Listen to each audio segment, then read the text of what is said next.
All attendees are in listen-only mode. Good afternoon and welcome to the TPE 2016 Indianapolis Virtual Roundtable, Getting Ready to Interview. Today we have three experienced practitioners and recruiters sharing their thoughts and expertise on how candidates can best prepare for their on-site interview process and experience. We have prepared questions for them to respond to, but also know that participants can contribute additional questions via the Questions tab in the GoToWebinar dashboard there at the bottom. We will attempt to get to those questions before we conclude our time together today. I'm going to ask the participants to first introduce themselves, and then we'll begin with the formatted questions. Amanda? Hi everyone, thanks for joining us today. My name is Amanda Stonecipher and I serve as the Assistant Vice Chancellor for Retention and Student Services at Indiana University Southeast. So what that entails is direct supervision over residence life and housing, campus life, Dean of Students, Adult Student Center, and Children's Center, but then a dotted line to all of our other areas in enrollment management and student affairs. So I look forward to spending the hour with you. Well, this is Steve Harrison. I'm the Senior Director of University Housing at Coastal Carolina University in beautiful Myrtle Beach. And it's a traditional Chief Housing Officer role that I perform here at Coastal, and we'll have a team there at TPE next week. Hello everyone, my name is Yettieve Marquez-Santana. I am currently the Central Assistant Director at New York University, working at our New York campus, and I oversee all of our leased properties. I am also a part of our professional staff selection and recruitment committee. I will be present at TPE, and I also want to share that I'm a huge advocate and believer of TPE, as I've received all of my former positions from being a candidate through a placement exchange process. Fantastic. Thank you all. Everyone, my name is Chris McDonald. I currently serve as the Executive Director for Housing and Residence Life at West Virginia University.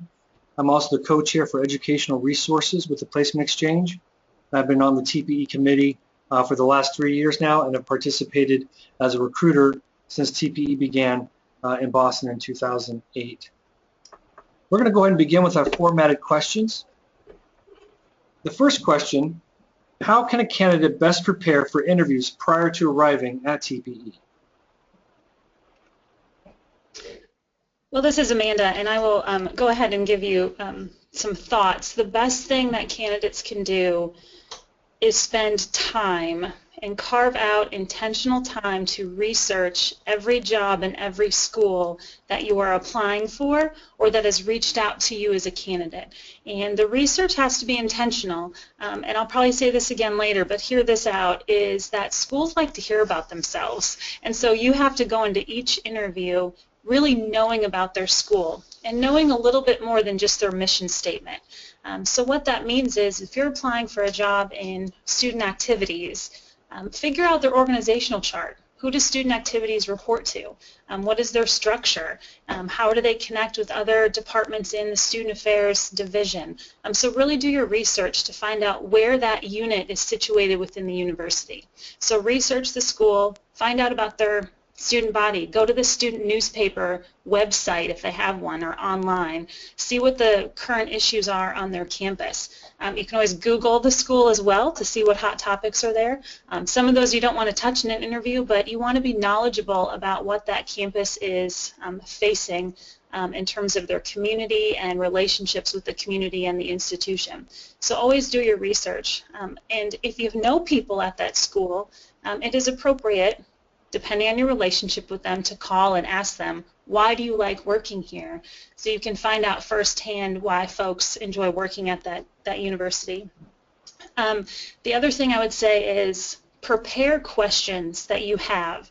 So as you're researching these institutions, looking at their websites, reading their strategic plan, looking at their mission, their goals, their outcomes, prepare questions and thoughtful questions based on that institution type, and prepare those for each school, and change your questions for each school so they know that you're asking specifically about them in that position. I would also say that to prepare you for the questions that you will receive, certainly talk to your references. You've probably chosen 3 to 5 folks to serve as positive references for you. Ask each of them what will they say about you? What are your strengths, and what will they say?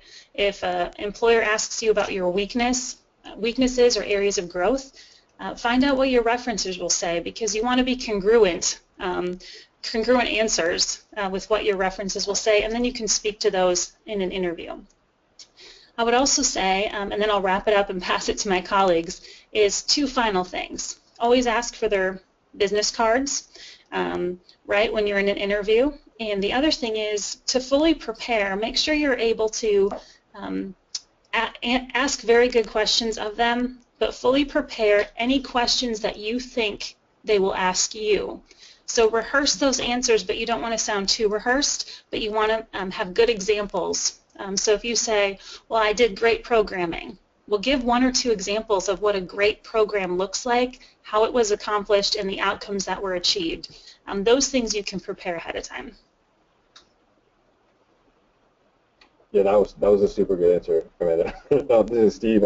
I would say, going off of your comment there at the end about examples, that I'm always disappointed when I'm speaking to a candidate who doesn't know their own resume.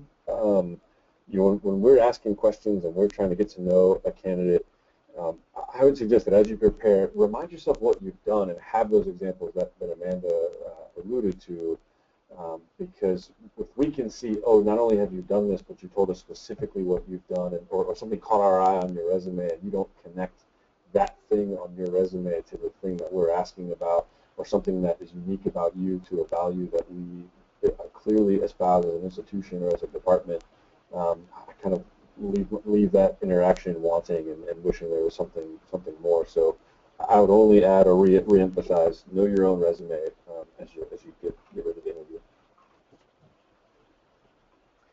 I would share Amanda and Steve definitely hit on many of the things that I noted, and plus some.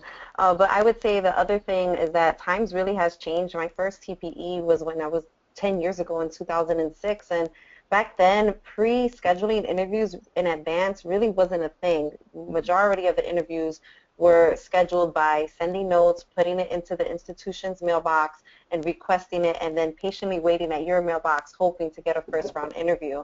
And so now that's really not the case. I know, for example, at NYU, we are about 2/3 full with pre-scheduled interviews before actually arriving to TPE.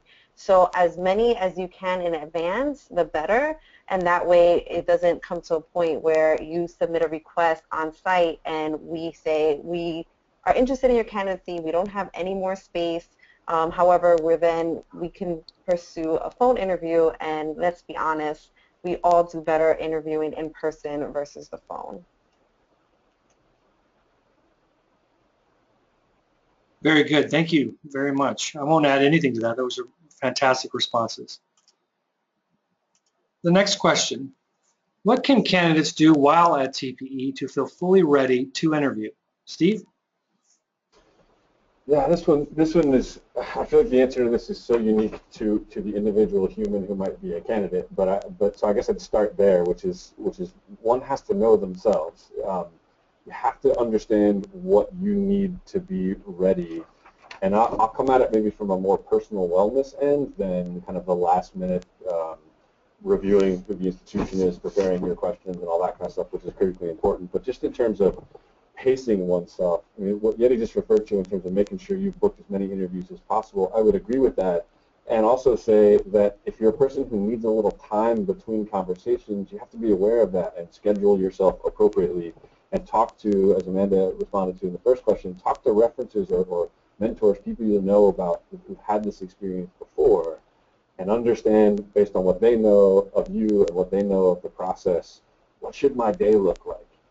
One of my colleagues here at Coastal was talking about his own experience last year and saying that he knew for certain that because he works out every single day, if he didn't schedule a workout like he normally does it, he'd be useless. And so he blocked off time in the mornings to get his workout in and do kind of a more normal routine. So I would say know yourself and know your routine in that way and block those times appropriately. But I would also say make sure you're sleeping appropriately while you're there. Carry some water, or at least use the water stations that the placement exchange folks get all over the area where the interviews happen. Make sure you're taking care of yourself in that way. And then one of the things that both as employers, but I think also for candidates, is really useful is the workroom spaces that are set up. And when you have some downtime, go use those workrooms and chat with other candidates about what they're experiencing. Just get some, especially if you're an extroverted person, get some of that time with others to get yourself some energy before you go back in. I think those are all important. And then lastly, I know for myself, you gotta look professional. You gotta get yourself ready. But as you're preparing, make sure when you're dressed in something that is you, truly you, and comfortable.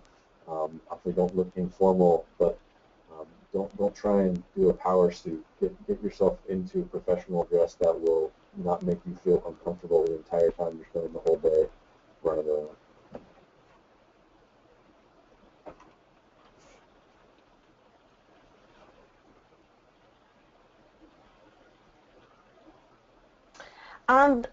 I'll talk about scheduling. So I always say to avoid scheduling any interviews during the very last shift. There's a reason why many interview teams leave at 5 p.m. The truth is they're extremely exhausted, and most likely you're going to be exhausted as well. So personally, I'd rather not interview, being aware that the employer may not be fully engaged. And I mean, this is reasonable. They've been interviewing over a dozen of candidates before your arrival. So I just always avoid that last shift as a rule of thumb. And something that I did to get ready for my interview, I remember in 2011, I was really nervous and I felt rusty because I hadn't interviewed in 3 years, and NYU was my dream school and I really, really wanted to do well. So I scheduled a mock interview with one of the coaches at TPE, and this was such a huge help and confidence booster for me. And I remember feeling so nervous and her assuring me that I was going to do great. And she gave me her business cards afterwards, and then when I saw her business card, I saw that she was an assistant vice president of student affairs at a large state institution.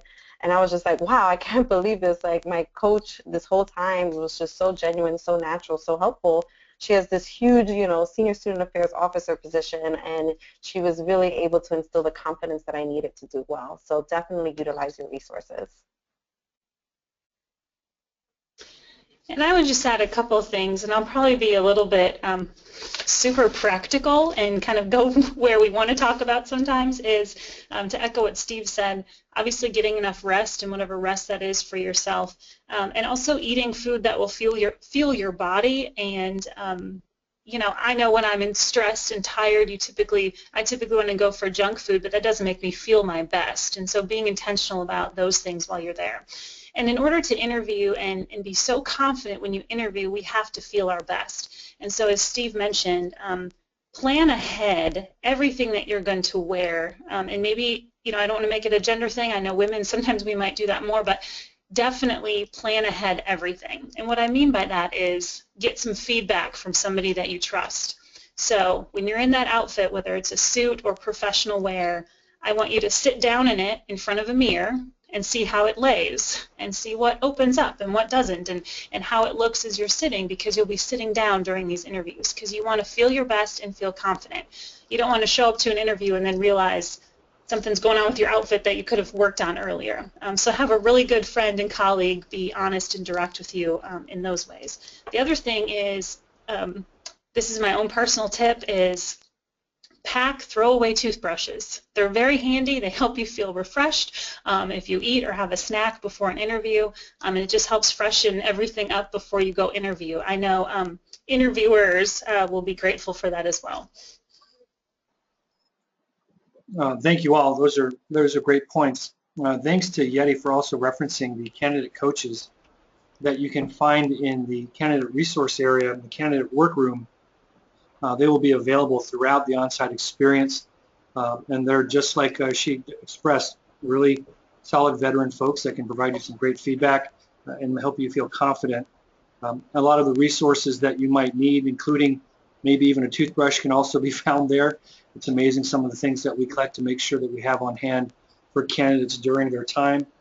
And the only thing else I would offer from navigating this environment for quite a few years and having gone through a couple placement environments myself, is even if you are a very relaxed and you like to be kind of fly by the seat of your pants, and that just helps you feel confident that way, this is the one time I would really encourage you to be hyper organized. And hyper organized in the fact that I created a file for every school I was interested in. I packed that file. I just felt that even though I like to be responsive and liaison-faire at times, I really wanted to be feel as confident going forward with materials that I could review, kind of like studying for a test or studying for an exam or studying for comps. Being as organized as you possibly can, taking out some of that guesswork and not thinking that you forgot something. It can just really make you feel at peace as you move forward, knowing that you have things at your disposal that you spent the time preparing. Fantastic responses, everyone. Thank you. Our next question. Is there anything a candidate should not do in preparation for interviews? Yettieve? Yeah, so I truly believe that schools shouldn't be used as practice interviews. When I reflect back to my first placement exchange as a candidate, I recall hearing stories in the workroom of other candidates starting their interview day with institutions they had no interest in joining. So every morning, they're 8 a.m. or they're 9 a.m. would always be that school that they know in a million years they would never accept no matter what. And their rationale was to polish their skills, and that way they're not rusty and they feel at their best and ready for when they interview at their top tier prospects. I now learned, I quickly learned being on the employer side, that this is really frowned upon. We all know that our field is extremely small. We're wasting the institution's time and resources, and we're also taking away spots from candidates who are genuinely interested in working at the institution. So again, I refer back to utilizing an on-site TPE coach for mock interview, which is such a fantastic resource. So utilizing that resource as opposed to having practice schools is really important.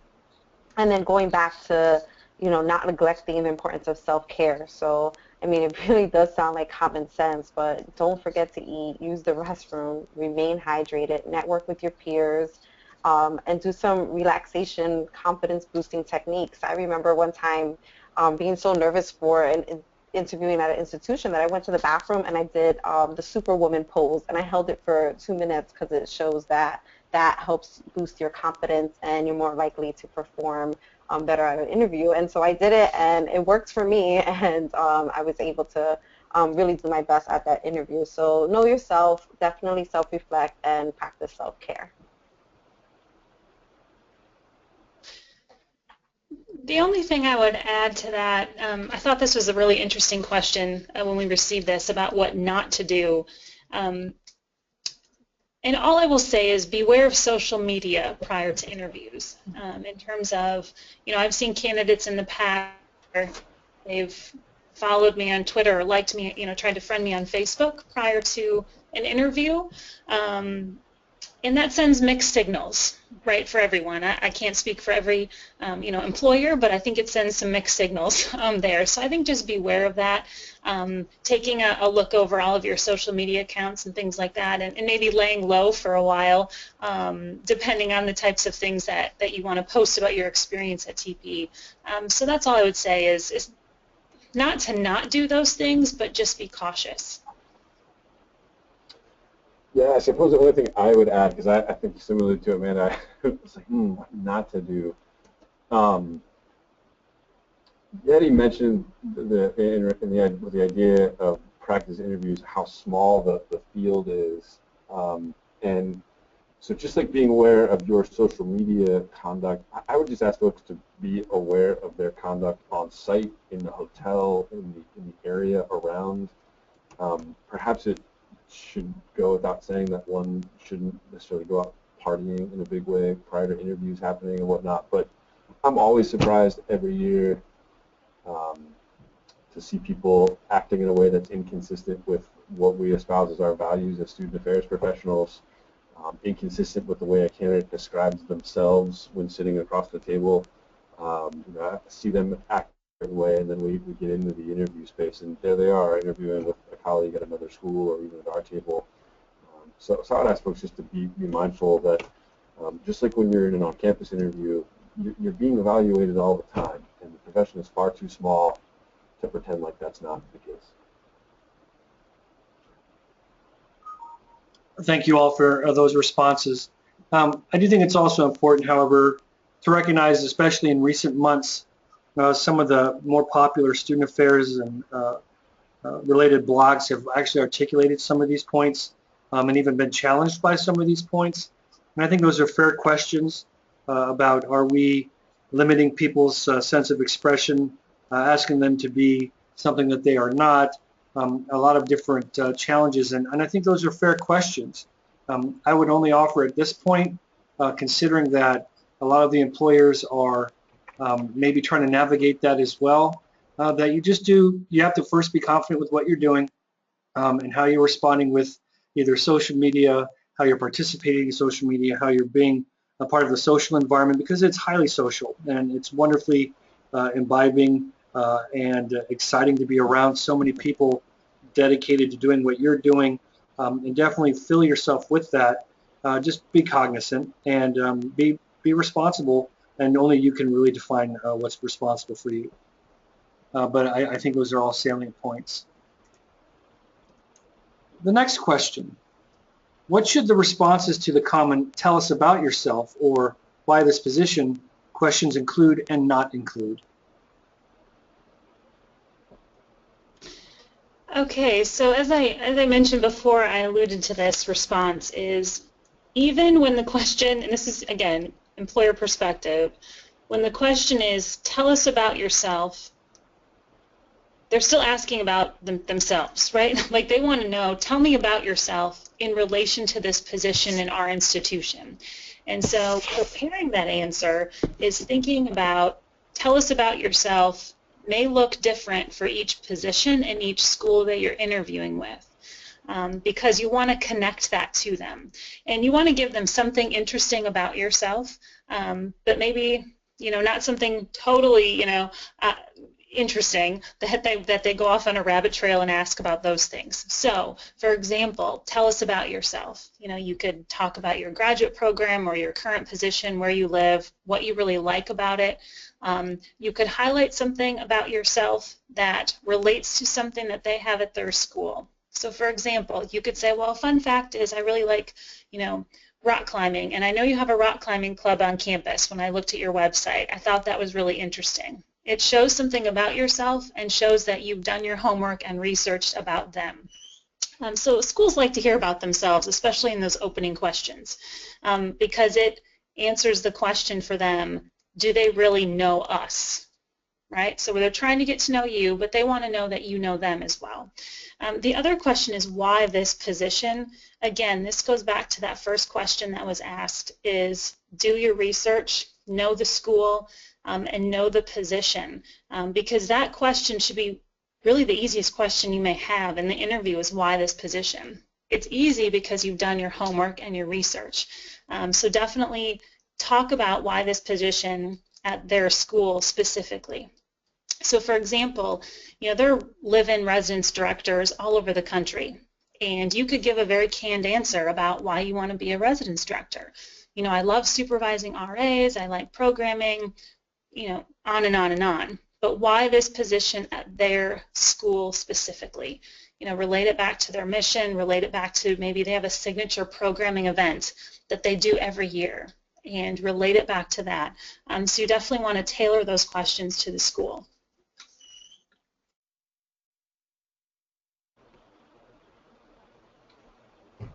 Yeah, I would add to what Amanda said by only saying that sometimes it's not apparent that the person sitting across from us as employers really knows what the job is. And so being able to say clearly, like, I understand this is, whatever might be an entry-level position in this area, and that's what I'm looking for, and being able to tie your experience to what these positions are is really important. I would also say we have your resume, so you don't need to quote the first little bits of your resume in a response to these questions, but as Amanda said, talk to us about unique things about you that relate to who we are and what the position is, And I'm always interested to hear something that's very unique about a person, because it gives me some sense that they are a whole human rather than just somebody who wants to come in and do the job, that they have an interest that is outside of the work, and that is going to make somebody more interesting to me as a candidate for sure. Yeah, I would just like to add that the reality is that when you're in TPE, you'll begin to become in interview mode. You start to regurgitate the same answers multiple times, and it becomes kind of like clockwork. But making sure that the answer to this specific question, why this position at this institution, that should never be a canned response. It should never sound rehearsed. That should really demonstrate that you did your research in advance. But also, in order to help with this, as you're interviewing, let's say you interviewed at 8 different institutions in one day, spacing out your interviews throughout your schedule, and that allows you time to review your notes and finish up your institutional research so that you can be specific in answering that question. Showing that you did your homework will definitely help you stand out from other candidates. And then this should, of course, be applied to your questions and then also in your thank you cards. So referencing something that was specifically shared at that interview to show that you're really taking the time to personalize these notes. And as far as what not to say, I know it's a red flag for us when people share that the reason why they want the position is because they want to live in New York City, and it's always been a dream of theirs to live in New York.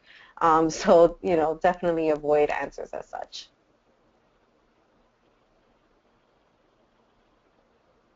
Great, thank you all. Very good, sage advice to be sure, and we could probably talk even longer on those. The next question, what are some common buzzwords that should be used when interviewing, and are there words or terms to limit or avoid altogether? I'm so excited for this question.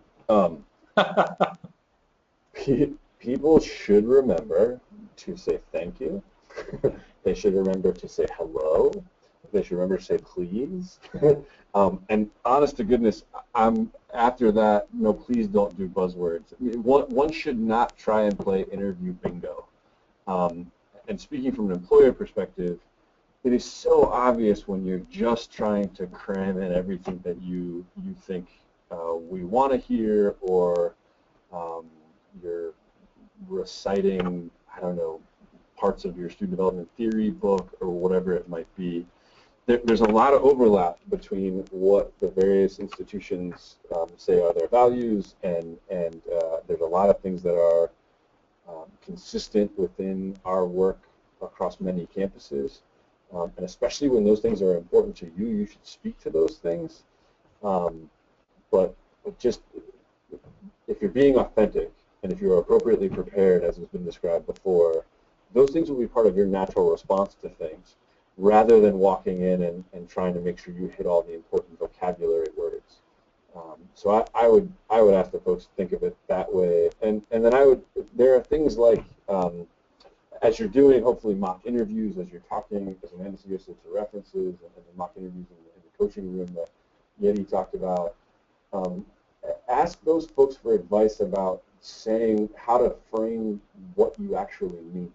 So as an example, I really would struggle to move a candidate on in our process who defaults to things like, I'm a people person. Because what they actually mean is, I'm a fantastic listener, or I find it easy to convey an idea in a way that people understand, or I just like meeting as many people as possible. Things like that. I think it's when someone defaults to cliche kinds of responses and is using, without much depth, they're talking about, I really believe in challenge and support, or whatever those things might be. It's because they haven't thought critically about who they actually are, what they actually bring to a position, and what the institution is, who the institution is that they're talking to. So I think it goes back to many of the things we've said before, and pivots on the idea that you have to be authentic. And then in terms of anything else, I would say be polite, say thank you, say hello. Those would be the buzzwords that I would be welcome to hear.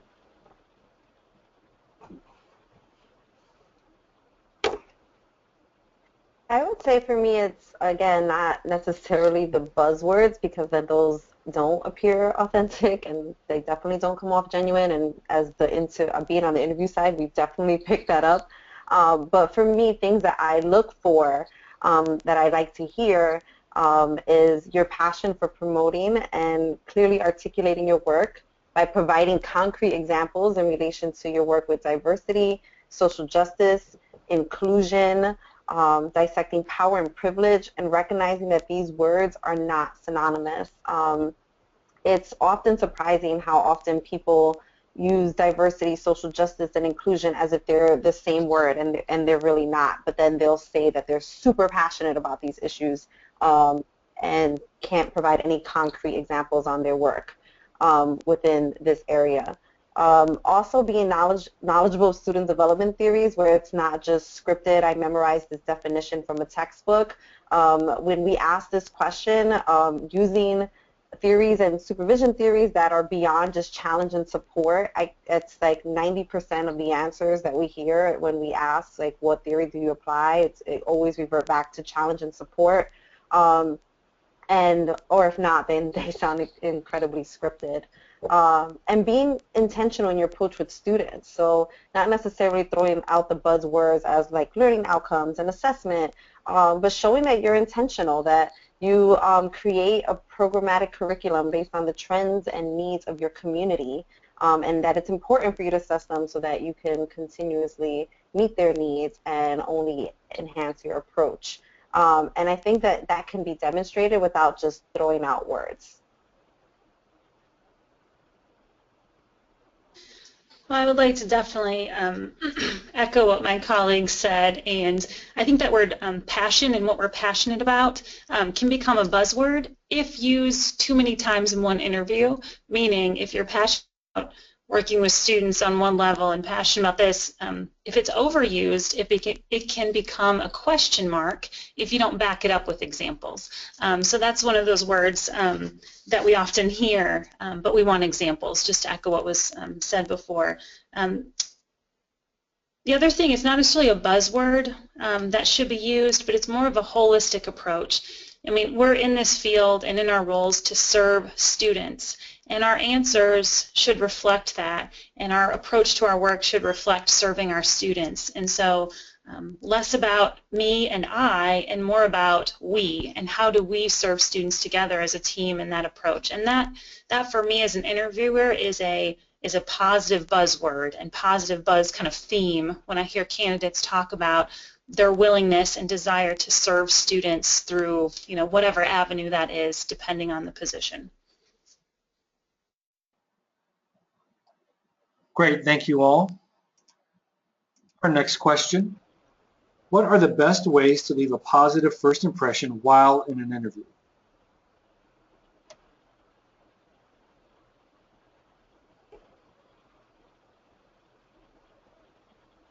So for me, it's super important that a candidate demonstrates initiative and hunger for professional development.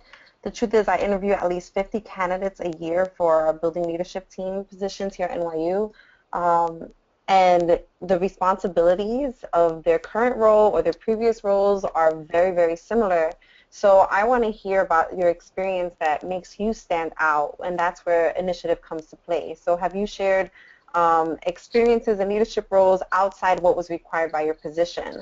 Are you involved in national associations? Have you published? Have you presented?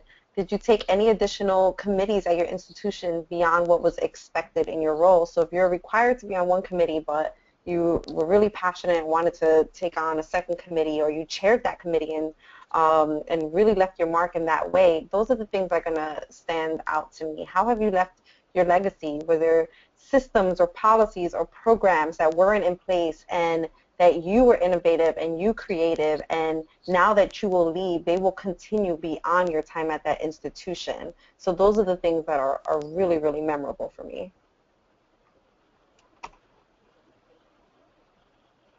Again, I would echo everything that was just said before me, and on a very practical level, as an employer, that first impression is a solid handshake and eye contact.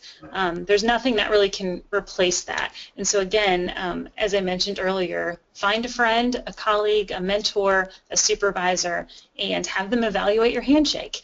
There's a lot of demonstrations out there that you can look at and see what that looks like. That's a very strong first impression. Similar to what my colleagues mentioned before is that confidence, right? And I think it was in the bathroom with the superwoman pose, right, to get that confidence. That's also a first impression, is being confident in who you are, and that comes from that authenticity. You've done your homework, you're comfortable with who you are. That shines through, and that's the strongest impression that really can be made with an employer. Yeah, I would only add two quick things.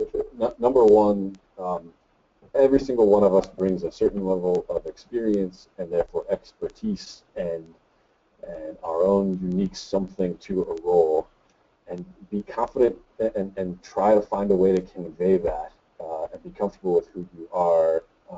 And then the other thing I would say is just do not interrupt. I don't know how many times, no matter what the content of an answer was or how great the handshake was or whatever, if a person interrupts, especially at the point at which they have an opportunity to ask us a question, often those questions feel like setups so that they can tell us more things about themselves rather than actually listening to who we are and what we think. And so don't interrupt. Let a conversation happen, and you'll have plenty of time. Each employer will give you plenty of time to convey all that you need about who you are and how you fit the role.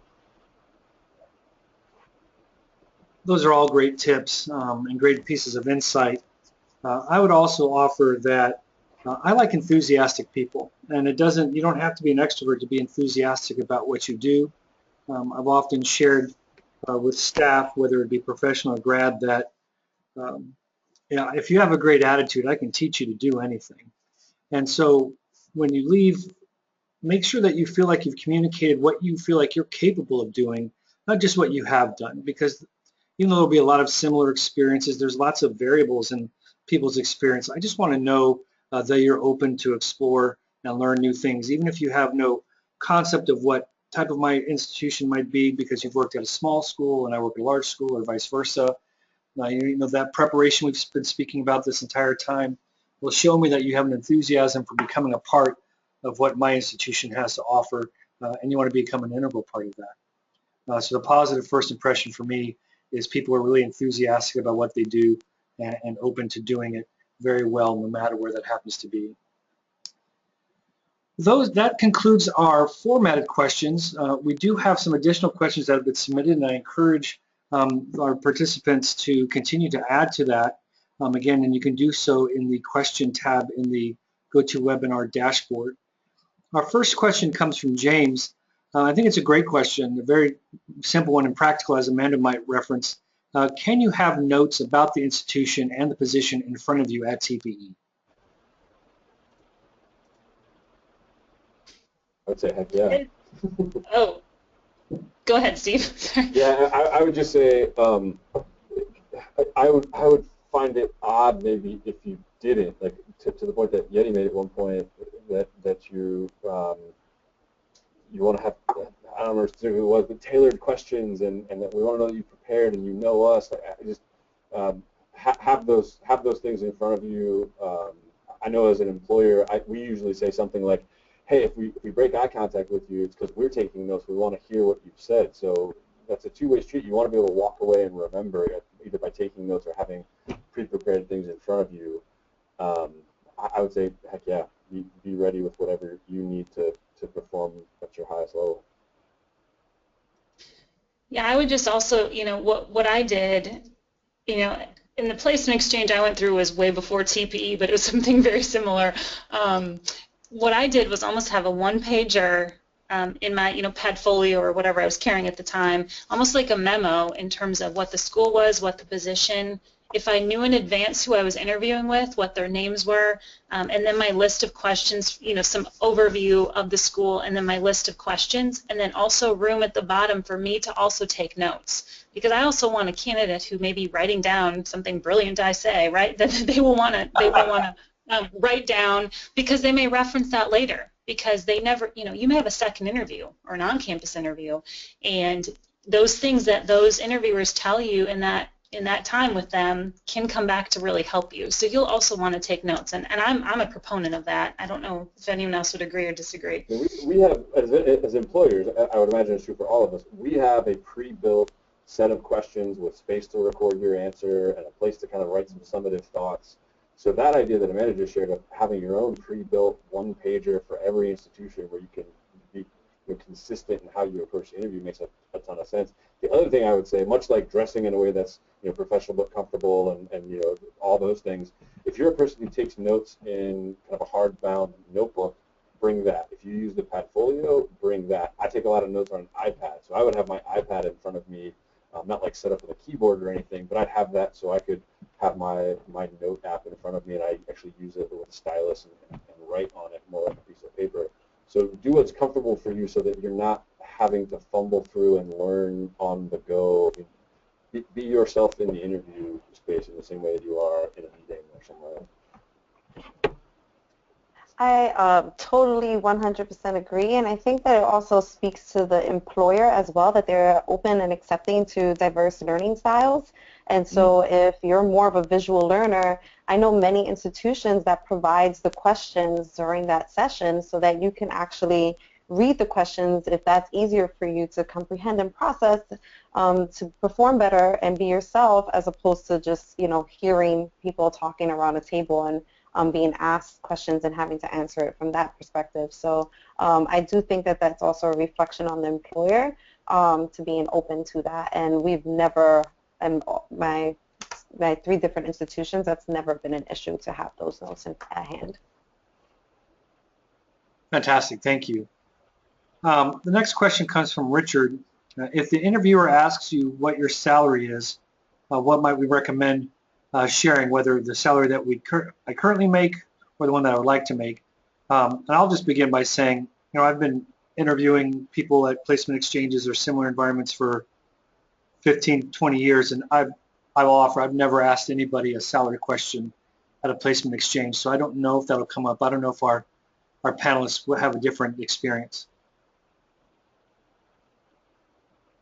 No, I've never had that come up. I think it depends on the level of job that you're interviewing for. I think some senior administrative jobs, that comes up pretty earlier on, but you can always answer it without answering it, right? So if someone said, what salary are you currently have, or what salary do you want or anticipate for this position, a response could be, well, I hope that the compensation is matches my skills and abilities and the market value in that region for this position, right? And you just kind of move on, and then maybe you followed up with a question for them. But I think that's rare, at least from my experience, and I've never worked anywhere or heard even colleagues tell me that they've been asked that before. The only time that I've seen that asked is sometimes you have to apply via HR in order for them to give you an interview. And so sometimes at certain institutions, HR will ask you to include that in your cover letter, your current salary and how much you're looking to make. But I've never, outside of that, I've never seen that asked. Recognizing that I'm at the mid-level manager position, and so I've never been asked that when applying for entry-level positions or mid-level manager positions, so I strongly doubt that you will be asked that at a TPE entry-level position. Great, thank you. I wouldn't add a thing. Okay. The next question comes from CJ, and he references that he or she has been referencing that we've been largely speaking about a first-round interview, and what might any differences be between some of the things that we've offered today between a first and a second, or even potentially a third-round interview on site.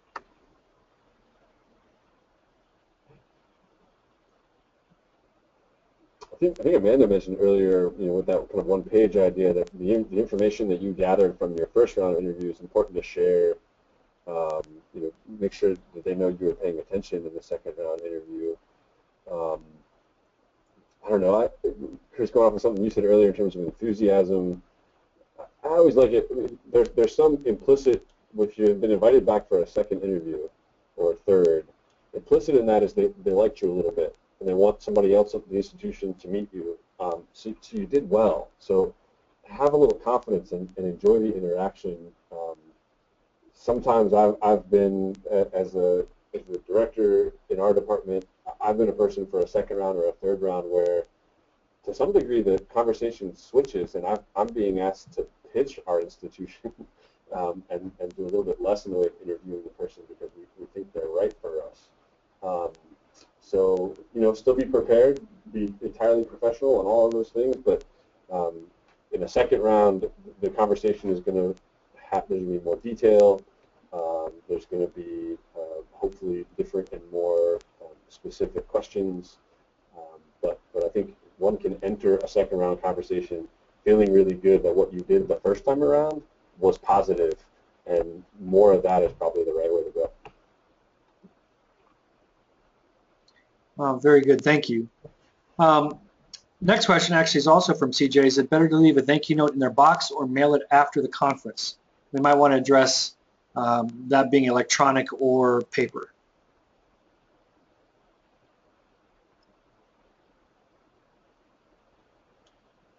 Both are completely acceptable, giving a thank you electronically, giving a thank you card as a traditional paper note. I'm old school. As I said, my first placement exchange type forum was 10 years ago, and so I always like the traditional thank you cards. But regardless, there's never going to be, we are not interested in your candidacy anymore because they send me an electronic note versus a paper note. So either one is totally acceptable. I think it's better to do it at the conference as opposed to after the conference. It's timely. You can definitely reference, you should be referencing, specific things that were mentioned in the interview in your thank you card. And for us, we file that into the paper files for the candidate. So it's better to keep that tracked then and there as opposed to afterwards. I have heard some candidates say that they don't believe in thank you cards. They feel that it's a waste of time. It's an old school tradition. No one notices. You're interviewing 50 plus candidates within a 3-4 day time span, so they're no longer needed. I disagree with that, and whether it's noticed or not noticed, I definitely feel like it's a practice that should be made. Okay. Thank you. I guess I would only add to what Yettieve said that, or re-emphasize, I suppose, the timely nature of it. No matter how you do it, an email or a physical thank you card, doing it soon after the interview so that the details are fresh in your mind, but also that you are re-emphasized as the candidate quickly for the employer, I think is very valuable. The other thing I would say about whether one should, thank you of some kind, I would just say yes, do that. Why wouldn't you? That's, of course you should do that in my mind. Whether you do it as a physical thank you note or you send an email, I think somebody should make a decision based on who they are and who the institution is. If you're a person who comes in believing passionately about sustainability kinds of things, et cetera, if the institution believes, is articulating a belief in those things, then maybe you shouldn't lug all the weight of thank you notes to TPE and then have somebody lug those back, but send the email instead. So it's always going to be representative of you. I've gotten some fantastic physical thank you notes as an employer that were obviously well made. People spent time on them, whether they had them pre-printed or they just bought something at the store that was unique to them. I think send a thank you of some kind for sure, and as Yettieve said, make it timely no matter which format you put it in. Yeah, the only thing, I would definitely agree with all of those points, and all I would echo is reread them or do spell check or grammar. Just reread them before you either send or seal the envelope to make sure they're saying what you want them to say and there's no autocorrect, right? We have those moments, and we can have those in writing too, so just making sure that you double check those things. And for the unique names, I claim it, Yettieve. That's a very unique one. That's the beauty of always asking for business cards so that you're not misspelling the names either. Very true, because you will likely forget after sitting down with 8 or 9 different schools. This is a very good logistic question. In case of having back-to-back interviews, is it appropriate to mention the time constraint to the first interview or at any point to ensure enough time to get back to the waiting area? Who would like to take that one? I don't know if you need to. I'm kind of not struggling with an answer, but I think the employers also know that you may be on a time constraint. And some employers will ask, do you have an interview right after that? Like, they may help you along with those things as well, because they also may have an interview right after you and need to wrap it up as well. So I don't think you necessarily need to, but if that's kind of your personality and style that you want to make sure, you can say something. But it's all in the delivery of that, because you don't want them to feel rushed, that you're only thinking about the next interview and you're not thinking about them. I agree entirely. It's so obvious when a person starts clocking, looking at their watch and they're looking at behind them because other candidates are starting to get up and wander away or whatever. So in terms of that approach, you can send a signal if you're getting nervous as time is going on while you're sitting at the table. I want to be mindful of your time and so to keep my answer brief. It's a clue to the employer. All right, well let's go ahead and make sure we're sticking to our time. And I don't know that you need to say something. Amanda's exactly right that often the employer will ask, "What's your schedule like? Do you have something right after this?" And all those kinds of things. And the best way to avoid some of this is take some of the earlier advice, which was, don't stack yourself up too much in the day. Put yourself on the hour.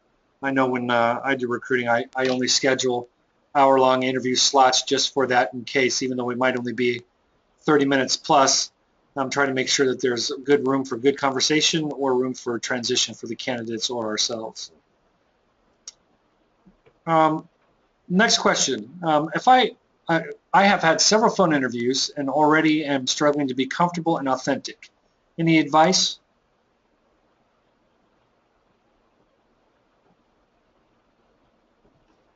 I struggled to give it, I think, without knowing more about why specifically.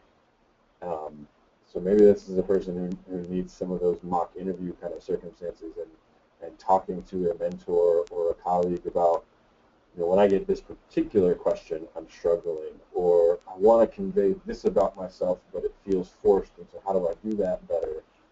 The phone interview is also awkward, and for most of us, for a lot of us anyway, being face-to-face can be better. So don't necessarily feel like what you're experiencing in the phone interview is going to continue to be the same when you've got a face-to-face opportunity at TPE, or if you're going to be able to do a Skype interview if you're not actually attending the placement exchange, or certainly when you get on campus.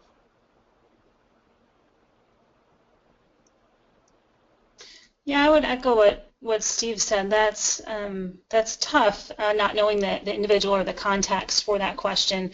But something that I remember doing when I was in graduate school preparing for a placement exchange was I would think about what questions that I knew they would probably be asking me, and I would write them out. And at that time, I would handwrite them versus typing because I felt like it was more authentic to who I was at the time.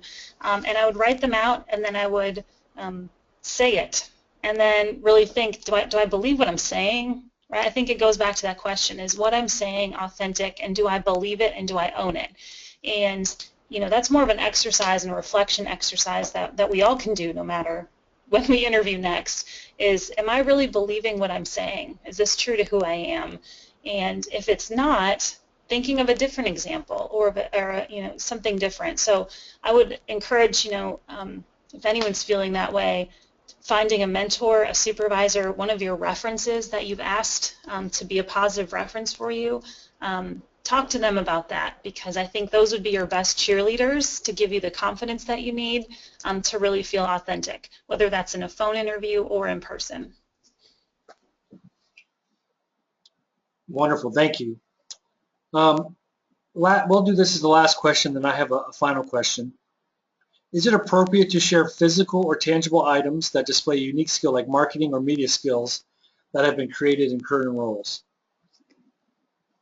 I'm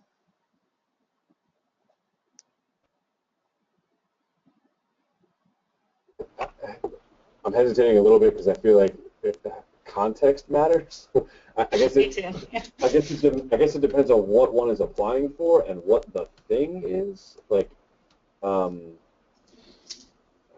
know, like I can think of icebreakers that I've been a part of where I was supposed to bring something that matters to me, and nobody wants to see my teddy bear at TPE. But on the flip side of that, if part of the role that one is applying for has a marketing component, and you can offer, I don't know, a CD or a jump drive or a card that's got a website that I can go pull up later on, or in your thank you note, if you email a thank you note and that email comes with a link to an online portfolio of examples of work, or you know, a video from an amazing program that you've put on that you want to share with folks, that could be compelling. I think context matters a great deal. Um, and as Amanda has said several times, practice that with somebody. Don't. It could come off as weird and pushy if you're not at least a little bit rehearsed or comfortable with what it is that you're going to share and how you're going to describe what it is you're sharing in the moment. I think a great venue to share that work is the majority of on-campus interviews has a presentation component now. And this is not all, but I think that that's a fantastic way to incorporate that work within that setting, because that's really what the presentation is more of a showcase. So I would refrain from doing it during a first or second round interview at TPE. Unless, again, it's like this position really wants to target someone with strong marketing skills. Thank you. One of our participants actually offered a great piece of advice. Thank you, Jessica. And that there's also an add media feature on LinkedIn if they would like you to do that.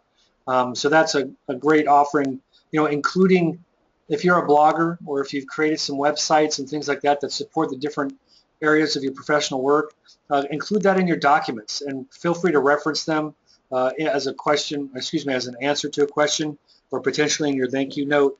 And of course, absolutely, as Yettieve offered, when you have that much more extended time in an on-campus interview where they're really looking to get to some of the nuance of what you can provide to them in the position that you've applied for. The last question I want to ask, and I want to ask this of each of our panelists, just to try and make sure that we can show that even employers are human as well. We've spoken a bit about, you know, what to avoid and maybe some blunders or different things that have happened. We want to help our candidates as they navigate this process. If you all wouldn't mind just briefly maybe sharing a blunder that you've made as an employer at a TPE experience or similar exchange, you know, something that you were like, oh boy, just so that they know that we're all fallible and it's all recoverable. Okay, wow. Well, I probably have several, right? But the one that I remember is employers also get tired, and we try to hide it as best as we can, but it's exhausting for the employers as well. And I just remember in one interview, you know, if you can yawn, you can kind of swallow it and not open your mouth. I could not control it. And it was this loud, it felt like this huge lion opening her mouth, like yawning so big. And, you know, and I just remember the candidate kind of looking at me, and I could tell in their face that they thought they were boring me. And I apologized, you know, but just, you know, I think as employers and candidates, we have to give each other a lot of grace in this kind of, you know, situation. And so I just remember that being like, I'm so sorry. Great candidate. I think we ended up hiring her eventually, but it was just one of those moments that I felt really bad, but it just came out. It was very tired. So understand that with the employers as well. Yeah, I can think of several times when, because of that fatigue, I've oopsed and called a candidate by the wrong name and apologized, and hopefully we moved on together. Or I've walked to the candidate area where I'm picking someone up and said, I apologize deeply, but I'm going to struggle with this name. And you just feel like a bonehead, but that's because you're a human being and you move on. I remember as a candidate one time, I had a vice president of student services very intentionally lay out this folder of information and all these things for me, and go through all the things that she had selected that she wanted me to know about her institution kind of towards the end of the interview. And I promptly got up and dumped it all on the floor and had to sit there for a few minutes, picking it, a few seconds at least, picking it up and walking away. And I ended up getting a job from that person. So I think what Amanda says is fantastic. We have to give her a lot of grace. It's a long few days, so don't be too hard on yourself. I've definitely done the I don't want to mispronounce your name thing, and ask, and then they say it, and then I'll still say it wrong, and then they'll correct me again, and then I'll apologize and try to get it right again, and then avoid just saying the name altogether because I don't want to butcher it for a third time. So that has totally happened to me. I would say that I'm not a morning person, and so I'm often the first interview is at 8 a.m. and you're getting ready, you're getting up at like 6:30 to make sure you're meeting with your team beforehand and checking your mailbox and doing all the logistical things. And I remember my lunch wasn't scheduled until like 1 o'clock, and I didn't eat, and so my stomach was growling so loud, and it was just so embarrassing, and I was just like apologizing like at least 3 times, like I'm so sorry, because it was like legit loud, and for you to even hear that in a TPE setting where there's hundreds of people all around you, that really says something. So yeah, definitely that human side. I mean, we all have our oops moments. Mm-hmm. Hey, Chris, I know we're going to probably wrap up in a minute, but there's so much preparation that candidates and employers do before TPE, and it's high stakes and for everyone involved, and it's exciting. But I also think there is such optimism in this time of year where candidates are coming to meet with people who we all want to serve students, and we as employers want every candidate to do really well. Make our jobs hard, so we have to really pick from really great candidates. So we're not looking for candidates to mess up or fail. I mean, we really want you to do well, and so go in with that mentality that employers want you to succeed and find what's best for you, and have fun with it, because you get to meet people from all over the country and different, and we're all on the same team, right? We all want to serve our students, so just have fun with it as well. Absolutely, and I think that's a fantastic way to end, and it's absolutely true. I want candidates to understand that most of the folks that are interviewing you are very experienced and are able to see things that you can't, and really see a lot of promise, even if you feel like you've not, as they say, knocked it out of the ballpark. Be confident in a lot of the advice that your panelists have provided you today can really help prepare you for that, and utilizing those resources that are provided both as you've done now. I commend you all for taking the time to participate in this, or if you participated as participants in other webinars and roundtables prior to this. But there's just so much that we're looking forward to, and it is an exciting time, and enjoy it. And if you haven't experienced yet, there really is nothing like the candidate workroom. It's almost like camp. There will be people that you've never met before, but by the time you end there, they will be your best friends, because everybody's looking out for everybody. It's really a collegial, camaraderie-ridden environment. I want to thank you to our panelists for sharing their thoughts and their expertise today. And thank you to the participants who spent time today making steps to ensure that they have a positive on-site experience. Again, please know that we will offer additional roundtables during the on-site event, as well as our Popular Bootcamp program, which registration opens for that tomorrow at noon. And you can find information about that program on our website. And that actually takes place on Wednesday, March 9th, the day preceding the event. This concludes our webinar, and our webinar series, in fact. This is our final webinar for TPE 2016. We have had a wonderful time doing it, and hope that you will take an opportunity to share, if you have colleagues who are unable to participate today, that this webinar and all the webinars in this series this year are actually on our YouTube channel, and this one will actually be there in about 24 to 48 hours. Thank you again, and that concludes our final webinar for TPE Onsite Indianapolis 2016. Thanks very much.